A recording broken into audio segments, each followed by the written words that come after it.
নমস্কাৰ, এই মুহূৰ্তত আহি পৰিছে অসম বাসীৰ বাবে কেইবাটাও গুৰুত্বপূৰ্ণ খবৰ। আজি হৈছে 12 ছেপ্টেম্বৰ। অসমৰ লগতে ভাৰতৰ বিভিন্ন প্ৰান্তৰ পৰা এনেধৰণৰ খবৰসমূহ নিতৌ চাবৰ কাৰণে চেনেলটো ছাবস্ক্ৰাইব কৰি ভিডিঅ'টোত এটা লাইক কৰি দিব। এই মুহূৰ্তত জনাইছো এটা গুৰুত্বপূৰ্ণ খবৰ। জেললৈ যাব নেকি গৌৰৱ গগৈয়ে? ফটোমৰ সীমা পাৰ কৰিছে। আজি মই কংগ্ৰেছত থকা হলে মঞ্চৰ পৰা বাহিৰ কৰি দিলো হয় গৌৰৱ গগৈক।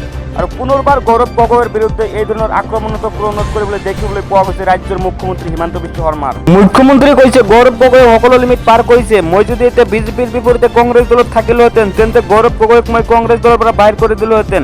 এইদৰে মন্তব্য কৰিছে মুখ্যমন্ত্ৰী হিমন্ত বিশ্ব শৰ্মাই। আন এটা ব্ৰেকিং নিউজ, পঞ্চায়ত সদস্যসকলৰ বাবে কঠোৰ নিৰ্দেশ। ৰাইজৰ কামত ল'ব নোৱাৰিব 1 টকাও। অফিচৰ কামত আনিব নোৱাৰিব পত্নী বা স্বামীক। সদস্যৰ বাহিৰে পৰিয়ালৰ কোনো লোক থাকিব নোৱাৰিব পঞ্চায়ত অফিচত।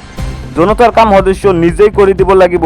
পৰিয়ালৰ কোনো লোকে কৰিব নোৱাৰিব হস্তক্ষেপ। সকলো পঞ্চায়তৰ সদস্যলৈ আহি পৰিলে জৰুৰী নিৰ্দেশনা।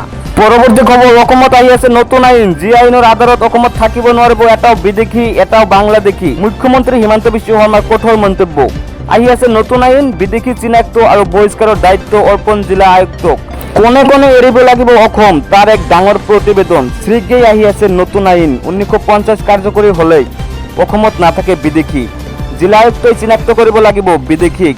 বিদেশী চিনাক্ত হলে বহিষ্কাৰও কৰিব জিলা আয়ুক্তই। কোনো ব্যক্তিক সন্দেহজনক নাগৰিক বুলি চিনাক্ত কৰিলে স্বদেশী বুলি প্ৰমাণ কৰিবলৈ দিয়া নহব সুবিধা। 10 দিনৰ ভিতৰত ভাৰতীয় নাগৰিকত্ব প্ৰমাণ কৰিবলৈ দিয়া হ'ব সুবিধা।